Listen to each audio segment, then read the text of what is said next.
Thank you so much, David. Merci beaucoup, David. Salut tout le monde. Hello, everyone. My name is Catherine Carlton. I'm Executive Director of Orchestras Canada, Orchestra Canada, and it's my privilege to welcome you to the opening session of our 2023 National Conference. Now, some of us will be in Hamilton next week. Many others will be participating in the conference online, but we wanted to start the conference with all of us, whatever our schedules next week, whatever our locations, participating and learning together in the same space. Now, even as we meet virtually today, we all continue to benefit from the land we each work, live, and play on. As I pay tribute to the longtime stewards of the place I call home, I invite you to consider where you are and the role that Indigenous peoples have played and continue to play there. Feel free to share your location and information about the treaty covering the land that you're presently on, or information about the fact that it's unceded territory in the chat. Now, I am blessed to live in a beautiful place with a rich history, Nogojiwanong, the place at the end of the rapids, sometimes called Peterborough, Ontario. It's on the traditional lands of the Mississauga, Anishinaabe, covered by the Rice Lake Treaty of 1819 and the Williams Treaty of 1923. I commit to learning more about the written treaties and also the oral histories surrounding them, and to honor their intent. In giving thanks, I'd also like to acknowledge the inspired support of the Azrieli Foundation in helping to make this conference more accessible to more people. With their help, we are able to offer online access to most conference sessions, welcome next generation leaders to the conference through bursary support, and ensure dual language support services at most sessions as well. Thank you, Azrieli Foundation, and welcome to our interpreters for today's session, Danielle Allard and Caroline Chandonia. I'll now transition to expressing my gratitude to opening keynote speaker David Maggs for kicking off our 2023 conference. David is currently the George Cedric Metcalf Foundation Fellow on Arts and Society. He's someone whose restless intelligence and many gifts have led him towards multiple pursuits. He is a musician, academic, artistic director, community builder, and, dare I say it, provocateur, whose curiosity, commitment to wide-ranging inquiry, willingness to think out loud in public, and stubborn unwillingness to accept that past performance is a reliable indication of future results, as the mutual fund salespeople have been known to say. Please join me in welcoming David Maggs. Thank you, David. Over to you. Thank you very much, Catherine, and thank you, David, for your help. It's a pleasure to be here. I am really tremendously honored to be invited to present today. I'm in the process of getting my screen shared for you all. To join you here at Orchestras Canada, having grown up in this country as a classical musician, I consider myself a lapsed classical musician trying to find their way through the rest of their existence. And I'm joining you today from the traditional territory of the Haudenosaunee people here in beautiful Stratford, Ontario, my quite new home. I've just relocated here. I've titled the talk, "Is the Zombie Apocalypse Upon Us?" And I want to thank the wisdom of Orchestras Canada, because my original title was "The Zombie Apocalypse is Upon Us." And I appreciate starting it off with a question that we can work through collectively today. There are perhaps, there we are. Okay, is the show showing okay? It's looking strange on my end. It looks good on my end. Okay, thank you, David. Perhaps three different levels that I want to try and speak from at once today. And I thought I had better flag them off the top because it may not always be coherent and successful. Yeah, so the problem is as people are entering, I'm getting the cue to admit them, and that's preventing my cursor from working. I'll work on that, David. Okay, thank you. So I want to speak from the level of cultural nonprofits in Canada and And then also from the perspective of classical music in Canada, and then rarely I'm going to have the knowledge required to speak of orchestras in particular, but I regret that I may not always hesitate as much as I should, and so I apologize for that in advance.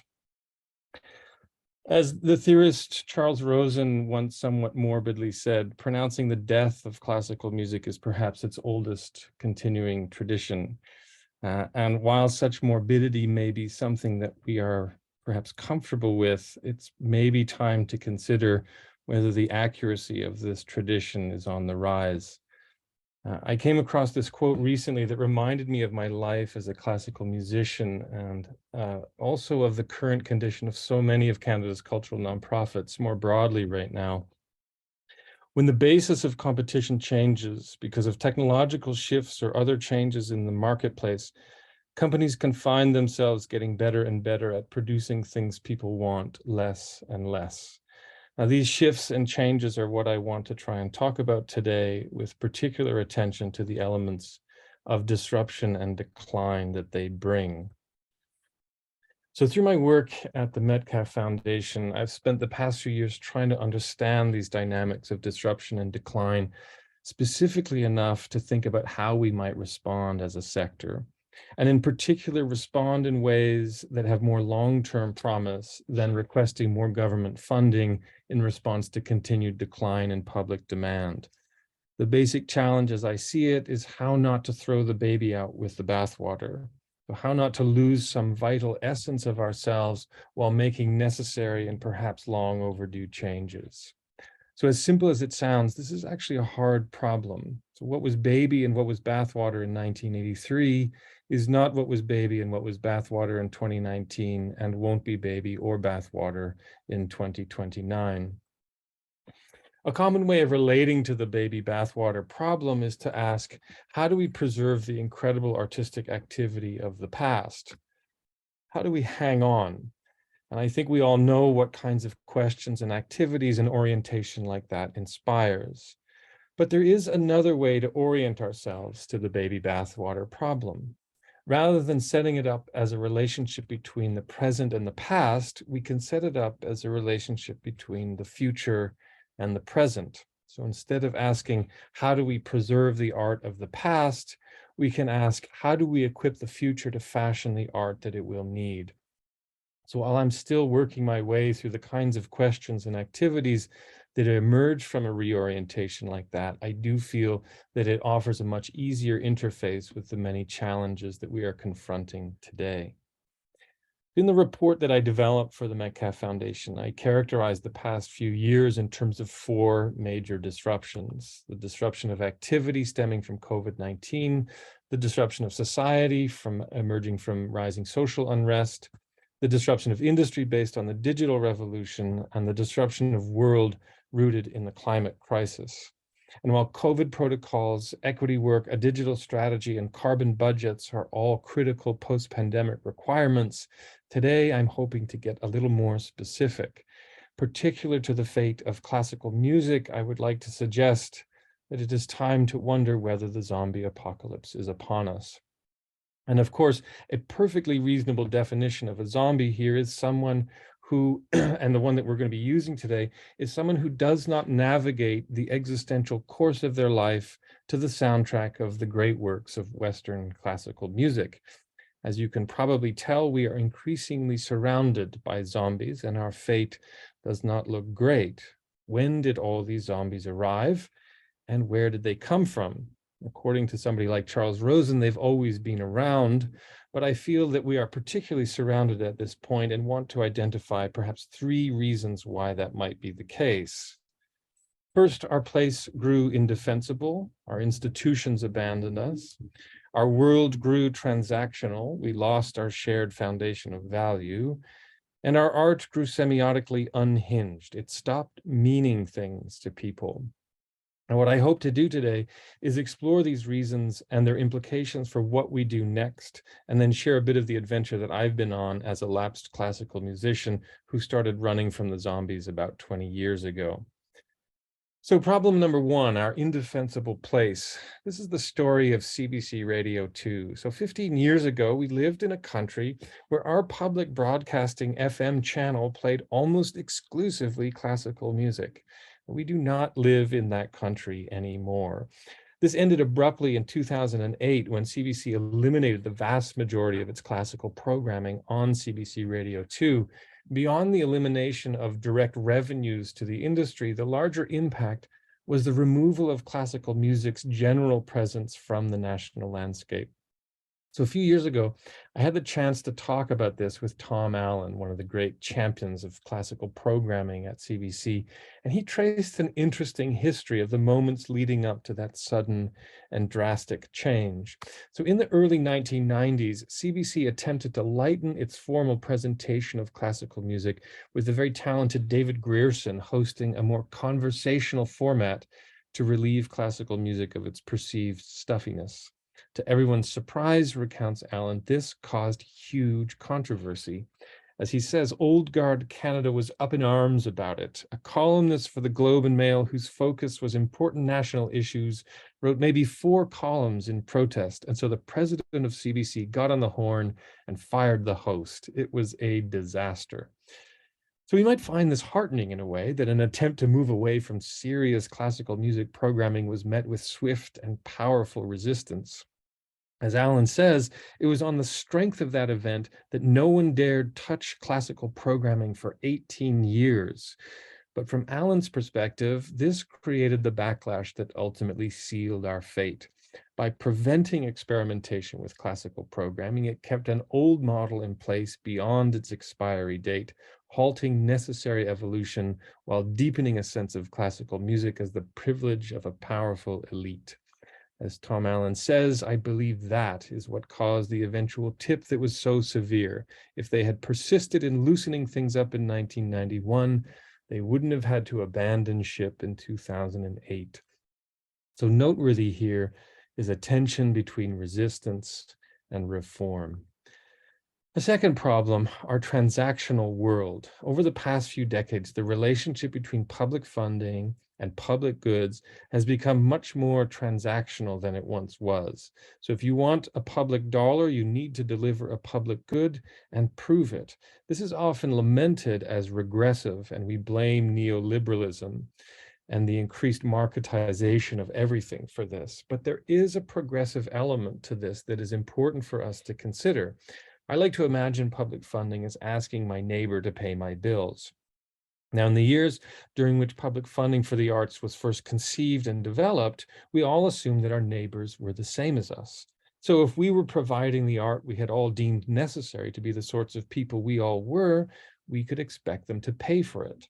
Then in the multicultural societies of late last century, while it was no longer safe to assume that our neighbors were the same as us, it was still perfectly reasonable to assume that they should be. So if we were providing the art we had all deemed necessary to be the sorts of people we all should be, we could still expect them to pay for it. Now, this all sounds anachronistic as we have moved towards a much more fulsome reckoning with what it means to live in a multicultural society, more fully pluralist in our definitions of the good life and the cultural energies needed to keep our many different identities flourishing. But of course, now it is no longer safe to assume that our neighbors are like us, nor that they should be like us. And so implied foundations of intrinsic value no longer cut the mustard with public expense. Perhaps in a surprising way, then, we can trace a path from shifting values like democracy, justice, and pluralism to an increasingly transactional relationship between public funding and public goods. And so we often resist the transactional paradigm as if it is synonymous with a morally righteous resistance of neoliberalism, which means that trying to reinstate the antithesis to this transactional paradigm overtaking social benefit sectors may eventually encounter some surprising opposition.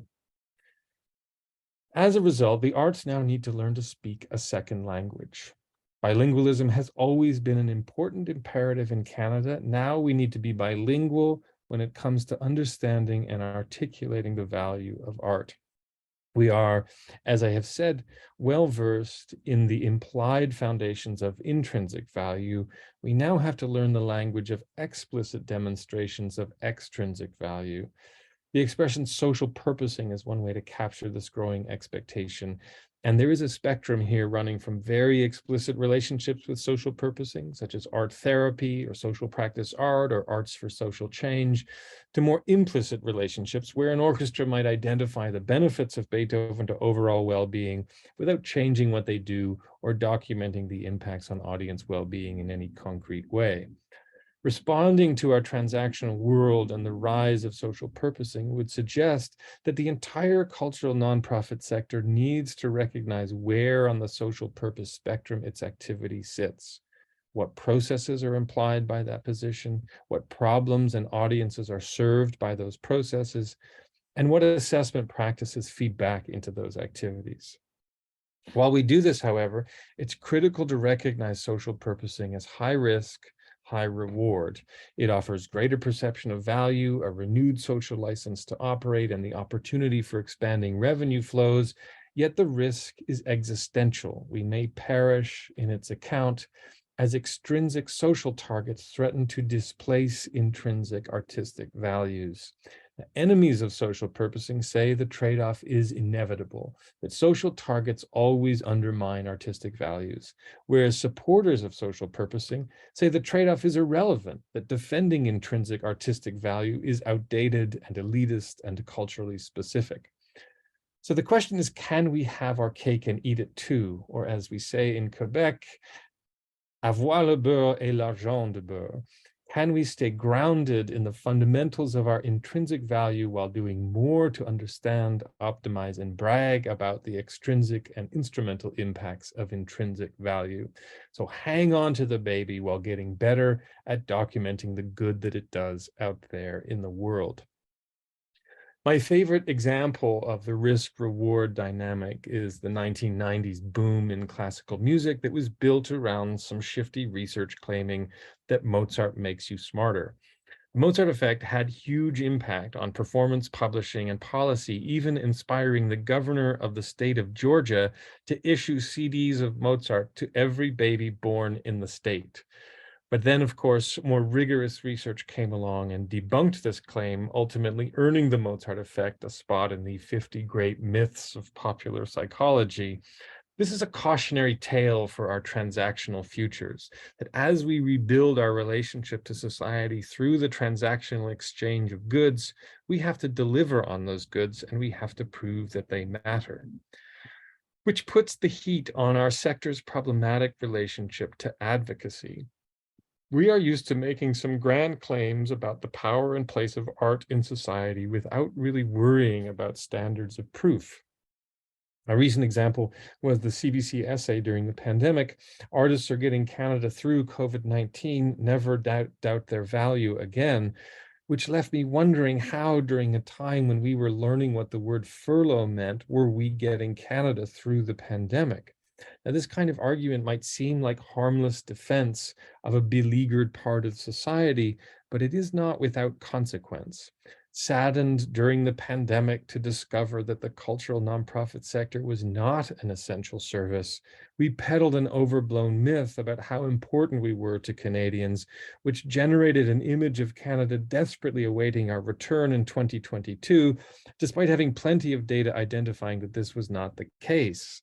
We then built cultural policy around that myth, pumping millions into sectoral reopening funding, ballooning live performance into an embarrassment of oversupply, and landing companies back in the red following an absence of return that should have come as no surprise. We had the data to know better, but we advocated our way into a blinding myth of affirmation. Cultural nonprofits are particularly susceptible to this. We operate in microclimates of love and adoration. Our leadership, our staff, our boards, our volunteers, and even our funders are all superfans, leaving us very susceptible to cultural policy built around, in this case, the myth of everyone can't wait to see you, rather than the data things have really changed. So instead of spending the past year responding to lessons we should have learned during the pandemic and preparing ourselves to be the sector Canada will need in 2029, we squandered once in a generation cultural funding partying like it was 2019.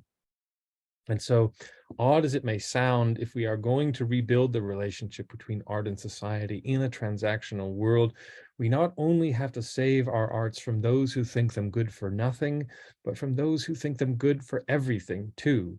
The truth obviously lies between, where art is good for some things and not others, and our post-pandemic cultural policy paradigm needs the ability to demonstrate which is which. Advocacy is a necessary but insufficient strategy for nurturing the place of art in a transactional world. It is particularly unsuited to addressing key elements of our current predicament, and worse, it may impede the critical self-reflection we need in order to do the difficult baby bathwater work in productive ways. The transactional world is telling us that the viability of intrinsic value and advocacy is over, and most of us are running on fumes here, desperately needing to rebuild our value proposition in more explicit ways. So problem number 3, our meaningless art. The viability of classical music depends on the ability of the public imagination to make meaning from it. Beyond helping marketers distinguish a Lexus from a Toyota or Dijon mustard from normal mustard, more and more of the population simply does not make meaning of their lives through this music any longer. These, as mentioned, are the zombies by whom we are increasingly surrounded. So perhaps the main weapon that classical musicians have developed to fight the zombies is the pre-concert talk. We tell them what year the composer was born, the circumstances of the work's premiere, maybe add some politics of the age. In short, we use information to try and bring the audience into the world of the music. This is the audience development priority that emerged in cultural policy some 20 years ago. Now, the first thing to notice about audience development is in its name, right? The art is fine, but the audience needs developing. So if we can fix them, then we'll be back on track. Their shortcoming, we assume, pertains mostly to knowledge. And so if they know more, they'll show up more. Now, having developed a lot of program notes and introductions from the stage, I was surprised to learn that I had been working with a theory of change known as the information deficit model of behavior change, a linear cascade where information shifts knowledge, knowledge shifts attitudes, attitudes shifts values, and values finally shift behavior. Now, there are 2 surprising things to know about the information deficit model of behavior change. First, it's the most common model of change we have in the West. Everything from municipal efforts to change garbage collection to the Intergovernmental Panel on Climate Change runs on the information deficit model. Second, and beginning in the 1980s and extending across a wide variety of research areas, it has been widely disproven, which might seem bizarre that we should know this theory of change doesn't work and yet go on using it anyway, when in fact this is a perfect illustration of the critique. The best proof that the information deficit model does not work is to spend 40 years providing ourselves with the information that the information deficit model does not work, and to notice how little impact that has on our use of information deficit models. If we continue to put the onus of change on the audience, then the social, technical, and demographic changes widen the gulf between our inflexible identities and the larger context in which we hope these identities hold meaning. Hoping better informed individuals, our audiences, will be willing and able to swim against systemic currents of change not only overestimates the relationship between information and value, but implies a patronizing deficit in both audience knowledge and quality of life. If only they knew more about classical music, they would be able to fill that gap in their existence. Developing the audience instead of developing the art not only orients the onus of change in an ineffective and patronizing manner, it abandons a precious opportunity to engage critically and creatively with the art itself. Opportunities an imaginative, passionate, and meaningful artistic tradition should covet rather than resist. So a pluralist society makes our old institutionalized place indefensible. A transactional society makes our value proposition inadequate. And an indifferent society makes our strategies of remediation insufficient, hence the zombie apocalypse. Now, a common icebreaker question people get asked at gatherings right now. I just lost my show.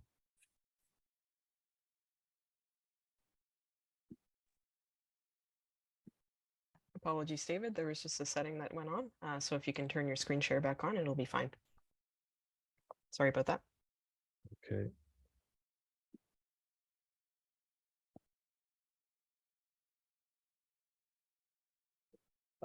Just picking up here, the icebreaker question that people get asked at gatherings right now is, what is your strategy for the zombie apocalypse? And people's answers can be crudely lumped into two categories: resist versus flow. So do we try and beat the zombies and stay ourselves inside a surrounding tide of annihilation?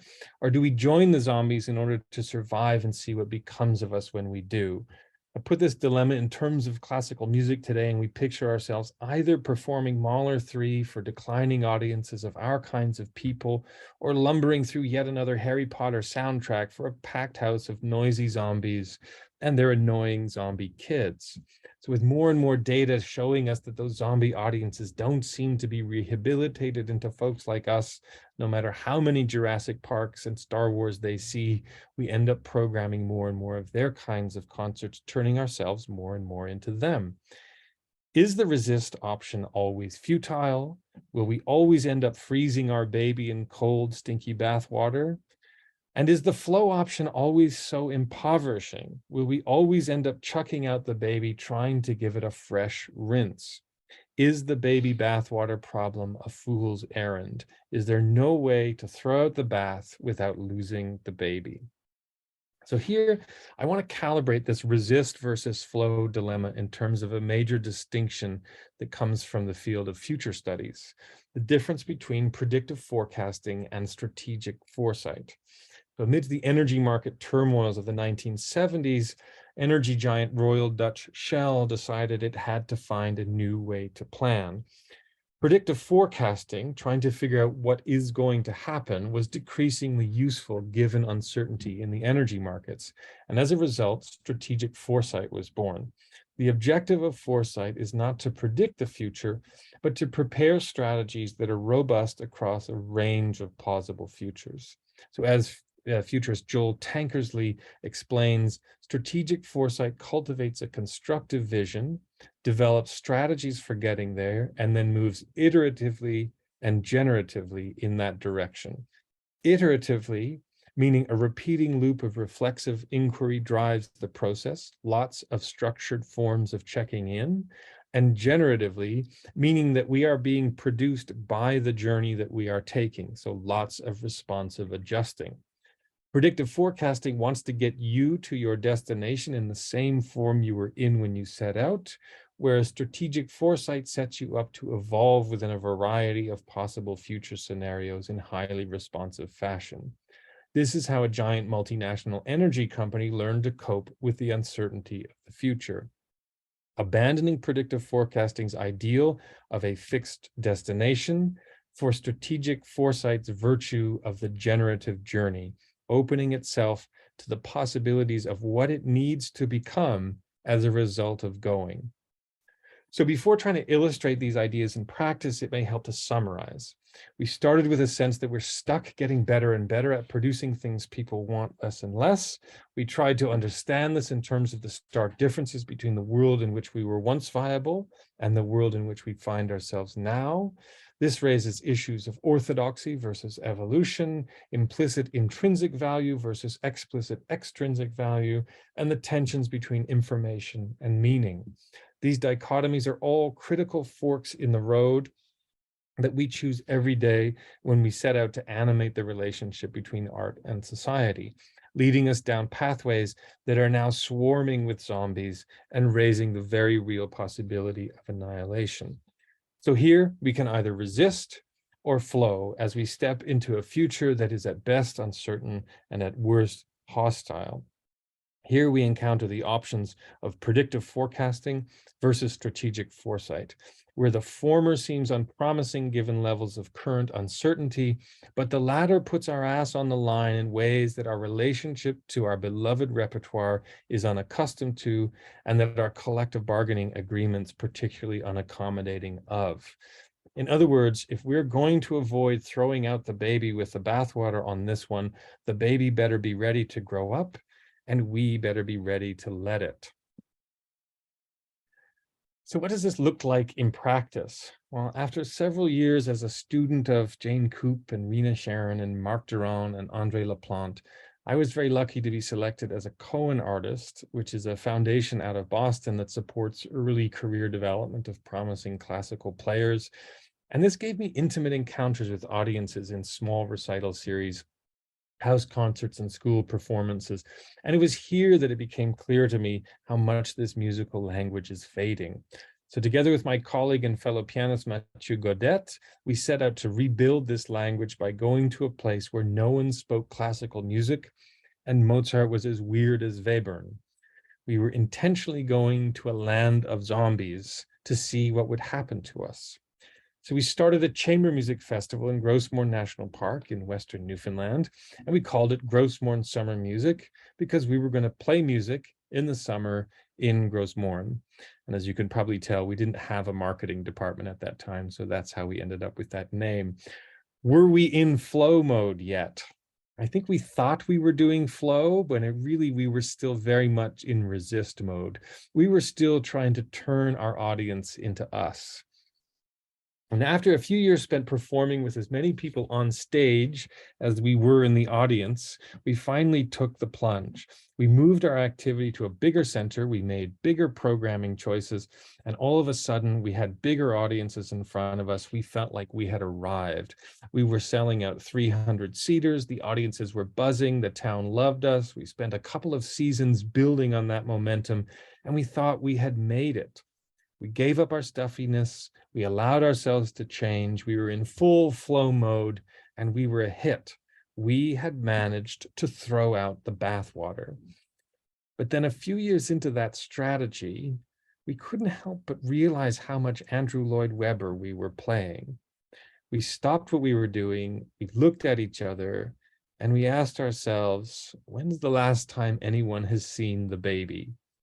We had managed to pour ourselves a fresh, warm bath. It was very comforting, but there was no baby in it, and it had been a few years since anyone had seen him.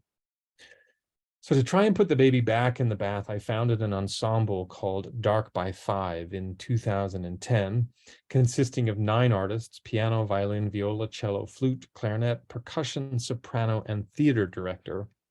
And the focus here was to build the relationship between art and audience through meaning instead of information.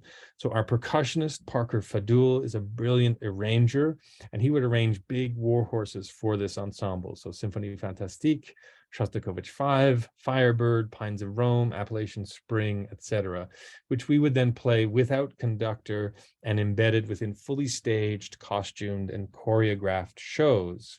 We developed these shows using a central orchestral work as our primary artifact in a devised theater process. We would unpack the works for suggestions of narrative, imagery, character, and other expressive implications, and then weave those elements into a larger interdisciplinary form. For example, when we were building Field Guide for the Missing, using Appalachian Spring as our central work, that gave us a show about pastoral nostalgia and the melancholic relationship to innocence. So we took that interpretation to 2-time Governor General's award-winning poet Don Mackay to expand it and make it into a more concrete reference through his writing. So Don's poetry sits at that yearning edge, the knowable edge of self and world, reaching for what is recognizable, yet persistently elusive. So if you listen to the opening lines of the Aaron Copland's Appalachian Spring, juxtaposed against Don Mackay's line, "What do you call the muscle we long with?" you can start to see how these things fit together. This inspired mask work throughout the show, cloaking ourselves as forest animals, crows, owls, outlandish imaginary birds, and ultimately faceless human forms.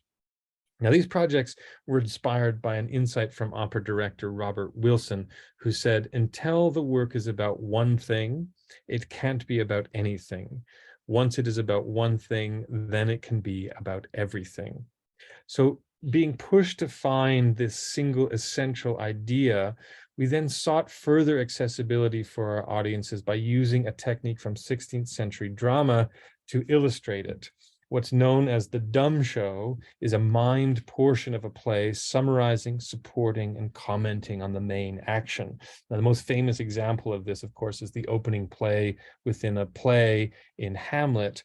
In our case, instead of mimed content to serve as this concise distillation of the overall experience, we used pop songs to hold and express our central ideas. Pop songs are perfect for this, as they are so musically and emotionally condensed that they represent a kind of universal crossroads of value. So the entire audience finds itself located semiotically by pop music. We all know what it means. It conveys to everybody in the room in deep and very embodied ways two critical messages. You belong here, and you know what is going on. So for example, for Field Guide for the Missing, the song was Moonlight Becomes You that served as the key for that show. For our Carmen show, it was Tom Waits' Christmas Card from a Hooker in Minneapolis. And when we did Firebird, it was Bjork's Hyper Ballad, just to give you a taste of how that worked. I indulge that brief exploration of this work for how it responds to some of the issues that I identified above. So instead of using information to bring the audience into the world of the work, we reoriented our audience engagement by using meaning to bring the repertoire into the world of the audience. These were not crossover projects that abandoned classical repertoire for an evening in order to entertain the zombies, but rather sought new creative opportunities using an integration of languages to pull non-traditional audiences into the heart of classical repertoire. And finally, these projects proved transformative for the artists that were involved. Everyone identifies this work as a creative highlight of their careers. They love working this way, and they've all taken parts of this back to their own professional lives. So the baby was now back in the bath, and it had grown marvelously. Then, of course, 2019 came around. That was our last season of working like this. The pandemic hit, and we have not rebuilt these projects. During the pandemic, Canada's cultural nonprofits demonstrated how generally unsuited we are for any kind of digital future. Music, theater, dance, genre, it didn't seem to matter what the genre was. We managed to make it boring online. So what I did with my team fairly early in the pandemic was to look around and say, okay, who is good at this? Who knows how to create compelling, evocative, exciting, transformative experiences inside virtual digital worlds? And the answer was actually obvious. It's video games. Video games are the largest entertainment sector in the world. They are bigger than music, movies, and television combined. So we applied to the Canada Council Digital Strategy Fund to find out what we could learn from video games about creating compelling digital content. And according to our Canada Council officer on this, we were the only ones to strike any relationship with video games. So the sector spent $90 million trying to learn how to navigate creativity in the digital world, and only 44,000 of that was spent wondering if video games might have something to teach us. That is how problematic, pervasive, and impenetrable a bubble we are in. So over the past 3 years, Grossmorn Summer Music changed its name to Camber Arts because it no longer plays music in the summer in Grossmorn, and we've been learning how to make video games. Not because we want to become a video game studio, but because we know that if we don't work to find out the creative possibilities of virtual worlds, we're going to become very lonely inside our physical ones. It also illustrates something that I think is important for the resist versus flow dilemma, that rather than starting where you are and trying to venture out in incremental ways, you can drop yourself in the middle of nowhere and then try and find your way back home. Now, our 2021 project was called Mummer's Journey, and to do this, we created a digital twin of the community of Woody Point, Newfoundland, and then embedded performance videos that were shot in the actual buildings that were then you could access through a gamified scenario in the virtual world. So audiences would have different clues as to where the next performers were going to appear, and then find them in the form of an advent calendar. This taught us a lot about cultural infrastructure and integrating virtual encounters within live performance. We were pleasantly surprised then to be awarded a spot in the UK's Future of Live Performance Spotlight Gallery for our innovative integration of virtual cultural infrastructure and audience interaction. We followed this project in 2022 with Find's Way Home. In this, we used the use of motion capture technology to allow us to put live performers into virtual worlds in real time. So as you can perhaps see from this video, our performers are present to the audience both in physical and in virtual form. And when we did this for our traditional audiences, they mostly stood back with their arms crossed out of fear and extreme discomfort.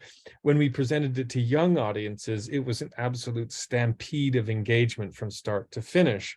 So the differences between the audiences that we know how to entertain and the audiences that are coming really cannot be overstated.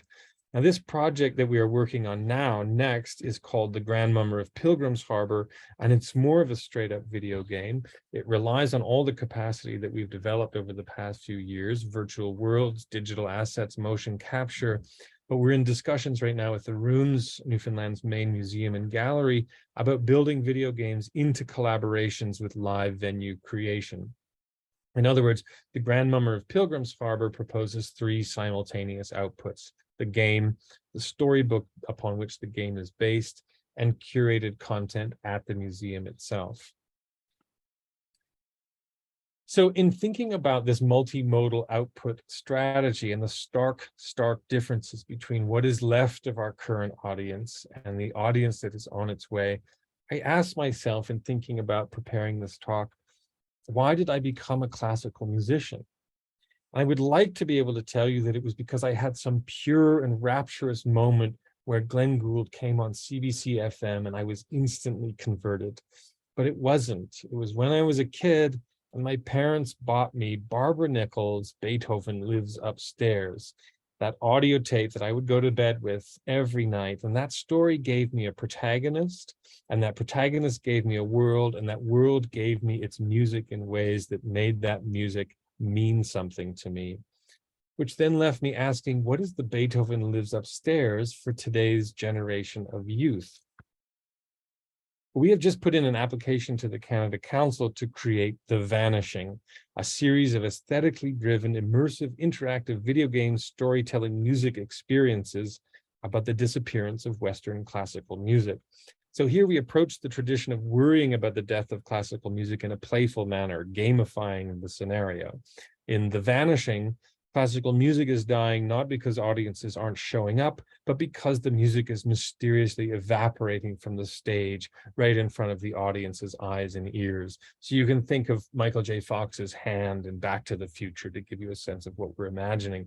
Player protagonists must travel then to different historical events to rescue that composer's world, their life, their vision, and their music. And the game genre here is narrative quest, different chapters featuring dramatic moments in music history. 1913 Paris and the premiere of Rite of Spring, where we have to rescue Stravinsky, Diaghilev, and the score from rioting patrons. 1950s Moscow, Lady Macbeth of Mtsensk has just been panned in Pravda, and we have to help Shostakovich escape Stalin's goons and hide his resistance within his music like a secret code. Or the 1940s, a German POW camp, and we have to help Messiaen survive the camp, rescue his fellow musicians, and find the materials he needs to compose Quartet for the End of Time. So in trying to imagine what the Beethoven Lives Upstairs of our age needs to be, these projects create virtual worlds that pull us into the mysteries of setting, narratives that intrigue and compel us, and soundtracks and musical interactions that nurture an expansive relationship with this vanishing repertoire. The music is present in 3 different ways: as background, as explicit plot feature, and as interactive gameplay, where, for example, kids have to help Mozart finish a piece, whereupon they discover that they actually know a heck of a lot more about his music and the way that it should sound. So throughout this digital pivot that we've been going through, the baby has been surprisingly present with us. Deep into the process of creating the Grand Mummer of Pilgrim's Harbor, I felt like I imagined what Monteverdi must have felt like as the inklings of opera were beginning to announce themselves. This creative genre that was about to unleash itself on the coming centuries in ways that would make the future very excited, but raise all kinds of controversy with vested interests, instincts, and the contractual arrangements of his time. 20 years into the process of flow, we have not turned into a TikTok channel yet, but rather we've opened up creative opportunities that are pushing our artistic abilities to the very limits of their creative capacity. But I didn't always get there. We lost the baby trying to change the bathwater on numerous occasions, while at other times we didn't manage to change the bathwater nearly much as we thought we had. This is, of course, just one example of what can happen when you enter flow mode. The point of strategic foresight or flow is that there are many destinations that we might reach. It is a setting out in search of new homes that is valuable here. And the more possible sites we discover, the more opportunities we have for a vibrant future. So in conclusion, I hope that I have proven totally unhelpful with marketing techniques or ticketing strategies or new approaches to subscription packaging. My conviction is that if we do not move creative experimentation to the heart of what we do with this repertoire, our days are numbered and the number isn't very big. If orchestras cannot find a way to that level of genuine creative exploration, then I worry that the difference between saving orchestras and saving classical music starts to grow rather apparent. Thank you very much. I appreciate your attention. You can sign up for the blogs and interviews that we're using to try and expand this kind of thinking for the sector on the Metcalf Foundation website. And I'm really looking forward to the discussion with you this afternoon. All right, that was amazing. Thank you so much, David. Really great, powerful presentation there. Lots to think about. I will now invite, we have a team of 3 respondents that will share opinions, ask questions. So we will have Françoise Henry, who is the Executive and Artistic Director of La Société pour les Arts en Milieu de Santé, Kimberly Fry, co-founder of Music Declares Emergency, and Riley Dupuis, who is the Executive Director and General Manager of the Thunder Bay Symphony Orchestra. Right. Any questions, comments? I have so many questions and comments. I guess my question is, where do you even begin to approach this creative exploration inside of these really rigid models that orchestras tend to exist in? Yeah, I know that is the part where I felt I was least helpful in trying to maybe evoke things like the collective bargaining agreements and the form. It was Catherine said a lovely thing to me a few months ago, where the risk that orchestras take, she said, is in the contracting because they are so bound to be these fairly rigid entities, as you described. You know, there's this sort of story that the orchestra kind of serves as the bulwark against which musical decay is defended, and that they have to work. You know, that once you lose the orchestra, it's not that a whole bunch of little creative things emerge inside a community. It's that it really the level of music making declines in a net way. My sense is that orchestras need to become more like societies in some sense and break up the sort of the 80 of them on stage playing the same program, you know, sort of for 3 or 4 nights, and then a different program the next week, and to do a lot more integrating within their communities and their contexts, and to do a lot of different creative exploration. So if you can keep that many musicians on staff and employed, the things that they're doing, I think, need to become much less rigid in that regard. So, smaller units, more applied, engaged in different places, different repertoire. And I know we're seeing some of this happen in different orchestras, particularly some of the smaller ones. I think that's one example that I feel kind of optimistic about. A big collection of musicians that happen to be present in a particular community can do lots of things and deploy themselves in lots of different ways, but not actually the sort of thing where there's 80 of us and we are this unit that stays in this shape doing the thing that it does once a week for three seasons of the year. Oui, je pense qu'il y a ce défi avec l'orchestre. Yes, I do think that there is this challenge with the orchestras to have this mass of musicians that come to us, and maybe we have a hard time to identify ourselves with this mass or with anyone that is on stage. I had the opportunity recently to go and visit many orchestra concerts in Montreal, and I would like to put a note of optimism here. Concerts are fully booked. There were many concerts where I've been where people are present and they show up. These are concerts where there are many experiences. It is an experience. That's what you said, David. It's something fundamental. People do not actually go to the concert. People go there to live an experience, to have an experience that we hope is memorable and that is a trigger for transformation, as you have said. So I think there are many thinking processes that must be done in that sense. So it's true. We no longer go to the concert. That's true. We are seeking an experience. We are seeking a feeling. And I think if we start thinking that way, maybe we will be able to find solutions. And is that what you suggest in your games? You want people to experience something, not intellectually, which is not very sexy, but you want them to experience something at the level of emotions and feelings. So I think it is an excellent solution for what I'm concerned, as far as I'm concerned. Sorry. Merci beaucoup, François. Yeah, I'll jump in and maybe build on that, Françoise. I think it's so true. I'm the mother of a 20-year-old, and so I feel like I'm tapped into the Gen Z a little bit. And I do think that they're looking for unique experiences, and they're also looking for experiences that reflect their interests and worries and what is on their mind. And so, I'm with Music Declares Emergency Canada. Of course, we know all the polling shows that for the generation 30 and under, climate change and other social issues play prominently.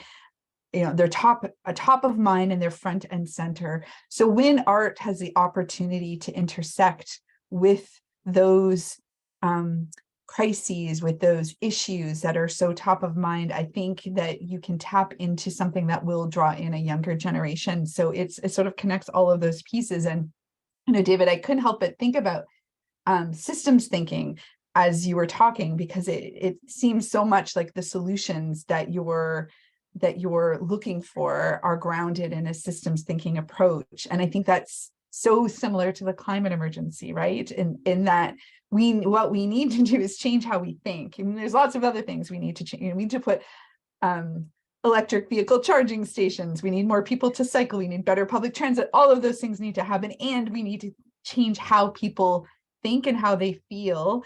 And systems thinking, I think, offers some solutions to the struggles that orchestras are facing in terms of the relevance and building audiences. And I think it also provide solutions to the climate emergency. And I wondered if you might, I don't know, just talk on some of that thinking a little bit. And I was very happy to see Don Mackay up there because he's from my hometown. We grew up in the same place and he's my favorite Canadian poet. Oh, how cool. So before I came back to the Metcalf Foundation, I was leading a working group on culture and climate change in Germany at the Institute for Advanced Studies in Sustainability there. And there's a part of this that I think is ultimately, I'm entirely optimistic about the fate of art in society over the next. I'm not too optimistic about the fate of society, but I'm entirely optimistic about the place of art in society, because we are coming to the point where it is increasingly apparent that the crises that we are trying to navigate are cultural in nature. And with the climate change is a perfect example of that. We have solved our way all the way around the fringes of this problem in terms of technology and policy and legislation and law and finance, but we haven't failed to make it a fundamentally cultural proposition. And that is growing more and more aware. We're aware that culture can't just be the water that we are swimming in. It has to be something that we can activate as an operational category of how we engage with each other. And the West is particularly bad at this, right? There's if you sort of think, what does it mean? Like, what does it mean to activate culture? Well, we used to do that all the time in the form of ritual. That was what rituals were for. They were about activating culture to engage questions of being in explicit ways. And the past 300 years has been a sort of steady war on ritual as a way of engaging in terms of humanity in the West. And so the fact that we've come to the end of that as a plausible way of moving forward, I think is a really good moment for culture. Culture is going to have a more important role 10 years from now than it did, say, 10 years ago. I think we're going to be on an increasingly progressive direction with that. The question around how to do it sort of connects with some of the points that Françoise was raising. First of all, in terms of what it is to arrive at an orchestra concert and to show up there, and it's this block of musicians. And I try to do a lot of reading on the history of orchestras, and it's very opaque. It's hard to find out what happened, say, between a bunch of court musicians at the end of the 18th century to the orchestra that is basically the thing that we have right now that showed up like 100 years later. What took place across that century of development? And I was amazed at how little was written about the evolution of the orchestra. And we tend to think of it as a kind of response to creative desires, like Beethoven wanted to hear this, so he needed to put that in place. But there's actually something quite different that's going on, is that, as there was the arrival of the middle class and concert halls were getting larger, you have to remember this is a time where there's no amplification. We have no PA system. So why are there 18 violins over there? It's because there's no microphone for the singer to sing in. That's how you had to hear the tune. The orchestra is a PA system, right? It's a piece of technology that's built of like 80 people. But it's, if you could just take a sound guy right now and solve a lot of the problems that we solved over the course of 100 years, that then of course emerge with this incredible aesthetic quality where you hear the sound of a Mahler orchestra and you think there's nothing on earth that could possibly replicate that. But in many ways, it was basically just a solution to the property of how do more people crowd into a building and still hear what's going on. I love doing that because then it opens up creative possibilities for you. If you think this has got largely a technical dimension to it, then you can think, oh, we can reimagine this in different ways. It's not a black box that this is what the orchestra is. To François' point, the thing about experiences and being able to to translate it from like, oh, I'm going to hear Opus 65 number 4 tonight, and trying to get people excited about that, to something like, I'm going to have an experience about whatever, like Henry, if it's something that is about, I'm a 20-year-old and I want to feel like I belong here, I'm going to have an experience. But that's why we worked with that idea from Robert Wilson so closely when we were building the show. We had to get rid of the idea that we're going to play, like the typical creative range of a classical musician is like, okay, I'm going to put my Baroque music here, and then I'm going to put Haydn here, and then I'm going to put my intermission here, and then I'm going to put a major romantic sonata here, and then, no, maybe I'll open with something contemporary because that won't get applause, and then I'll put my big romantic sonata, and boom, end of show. And it's like just sort of putting together a salad rather than something where you really think, what is this about? What am I saying to the audience tonight? And that idea, I was so struck by that idea of Robert Wilson, that you have to work and work and work until your show is about one thing, because until it's about one thing, it can't be about anything. And then once it's about one thing, it can be about everything. And that principle is something that is so unavailable to most of the way in which we deal with presenting classical music. And so what we were looking for with that Dark by Five experience was to say, how can we work with that as an idea so that we can actually say something to a 20-year-old at this point, or to an 80-year-old, but that we can really feel like we're saying something and we're creating an experience rather than a collection of sounds.